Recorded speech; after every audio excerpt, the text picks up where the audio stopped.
Assalamualaikum warahmatullahi wabarakatuh.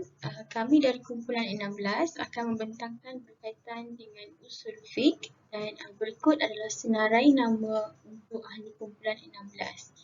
Seterusnya, untuk definisi usul fiqh, saya Nur Ali binti Azman akan membentangkan. Seterusnya adalah perbezaan usul fiqh dan qawaid fiqh akan disampaikan oleh Najihah, dan seterusnya fungsi akan disampaikan oleh Husna, dan kepentingan usul fiqh akan disampaikan oleh Nur Nasuha, dan akhir sekali adalah tokoh usul fiqh akan disampaikan oleh Azrul dan juga Intan.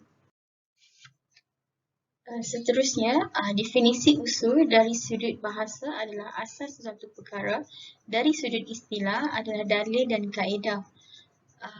Untuk definisi fiqh dari sudut bahasa ialah faham, dan dari sudut istilah adalah ilmu yang berkaitan hukum syarak secara amali yang diperolehi daripada dalil-dalil yang terperinci, atau pemahaman yang diperolehi melalui proses berfikir yang mendalam, bukan sekadar tahu dan faham.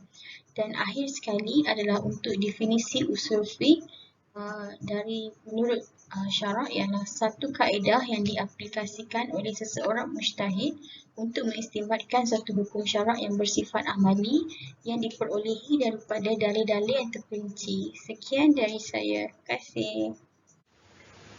Saya Nur Hajar binti Kamarudin, nombor YouTube 2797 akan membentangkan tentang perbezaan usul fiqh dan qawaid fiqh. Usul fiqh ialah ilmu yang dipelajari sekitar dalil-dalil syarak seperti Al-Quran dan As-Sunnah. Qawaid fiqh pula ialah kaedah-kaedah yang menghimpunkan persoalan-persoalan fiqh di bawah satu kaedah. Perbezaan usul fiqh dan qawaid fiqh ialah, yang pertama ialah dari segi definisi. Usul fiqh merupakan ilmu tentang kaedah mengeluarkan hukum syarak daripada dalil-dalilnya seperti Al-Quran, As-Sunnah, Ijma', Qiyas, Istihlah, Istihsan dan sebagainya. Qawaid fiqh pula membincangkan hukum fiqh itu sendiri berdasarkan kepada kaedah yang dikumpulkan daripada hukum-hukum yang mempunyai persamaan dari sudut yang tertentu, seperti kaedah tentang niat, syak, mudarat, adat, urfah dan sebagainya. Perbezaan kedua ialah sumber. Usul fiqh berpunca dari perbahasan lafaz-lafaz dalam Arab, Nahwu, Sarf dan Balarah. Kaedah ini diperolehi secara istiqra' atau induktif terhadap teks-teks Arab, syair dan khutbah. Qawaid fiqh diperolehi daripada hukum syarak yang 5, iaitu wajib, haram, sunat, makruh dan harus, fatwa dan masalah-masalah fiqh.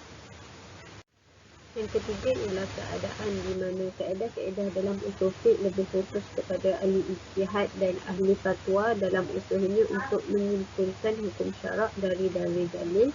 Begitu juga dalam menyelesaikan hukum masalah yang tidak disebutkan hukumnya dalam dalil-dalil mutabah dan permasalahan baru.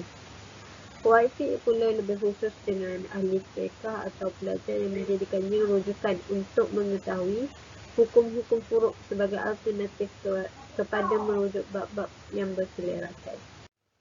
Penjelasan mudah mengenai perbezaan fiqh, usul fiqh dan qawaid fiqh adalah, ilmu fiqh adalah ilmu yang mempelajari hukum dari setiap masalah agama beserta dalilnya berkenaan perbuatan mukallaf. Contohnya solat yang kita tahu adalah hukumnya adalah wajib daripada dalil wa aqimus solah. Maksudnya, bagaimana daripada dalil tersebut kita boleh menghukumkan solat itu wajib.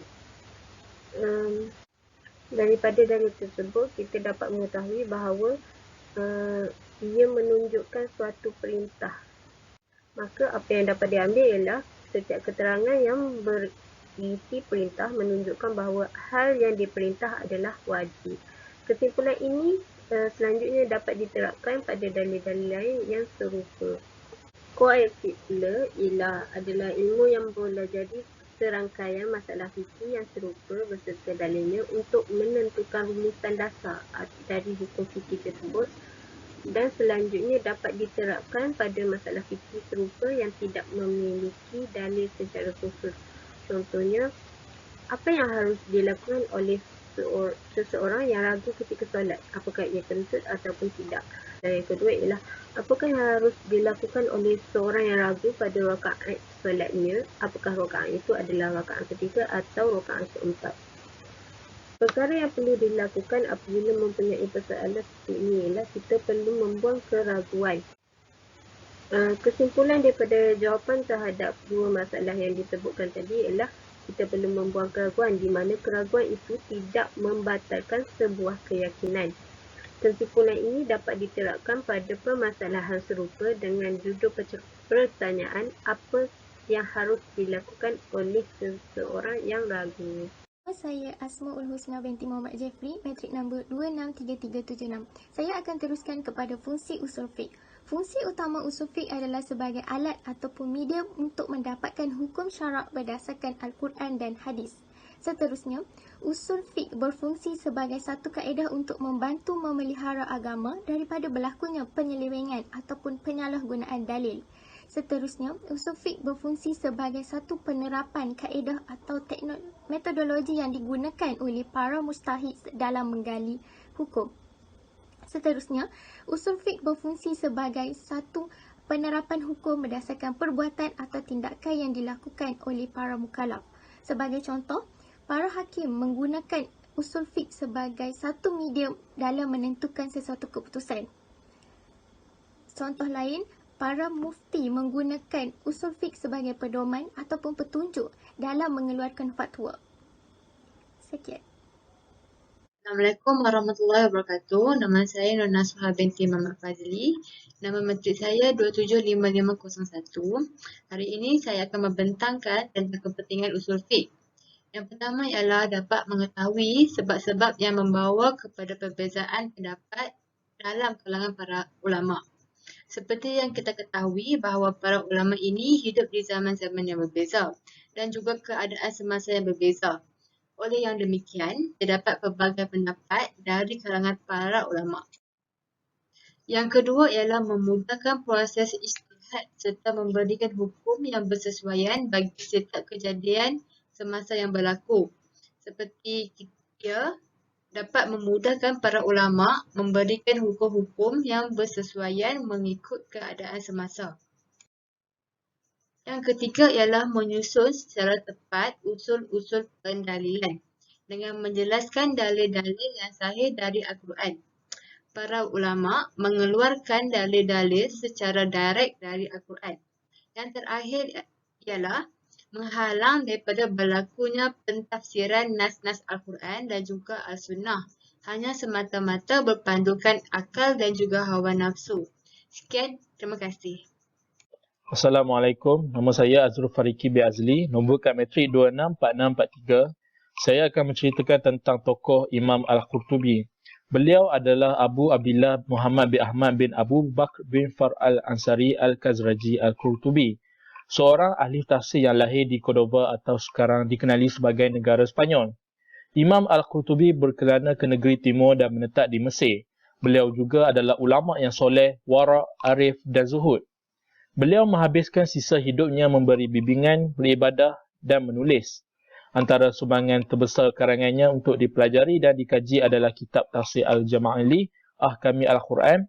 Kitab ini menjadi salah satu kitab terbesar yang banyak memberi manfaat kepada orang ramai.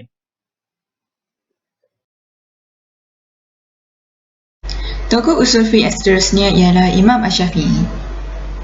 Nama sebenar beliau ialah Muhammad bin Idris Asy-Syafi'i. Beliau mempunyai pertalian darah Quraisy dan hidup tanpa sempat melihat ayahnya. Pada umur 10 tahun, ibunya membawanya ke Mekah untuk menunaikan ibadah haji dan kemudian beliau tetap berada di sana untuk menuntut ilmu. Di Makkah, Imam Asy-Syafi'i memulakan perguruannya dengan Muslim bin Khalid Al-Zanji, yakni mufti kota Mekah pada ketika itu. Beliau lahir di Gaza, Palestin pada tahun 150 Hijrah bersamaan 767 Masihi dan beliau meninggal dunia pada 29 Rajab tahun 204 Hijrah bersamaan 820 Masihi di Mesir ketika berumur 54 tahun. Beliau meninggalkan kepada dunia Islam sebuah kitab yang paling agung dalam bidang usul fiqh yang berjudul Ar-Risalah. Kitab Ar-Risalah adalah kitab yang terawal dalam menyatakan kaedah-kaedah untuk mengeluarkan hukum daripada sesebuah nas Al-Quran dan As-Sunnah. Selain kitab Ar-Risalah, Imam Asy-Syafi'i juga meninggalkan kitab fiqhnya yang termasyhur yang berjudul Al-Umm.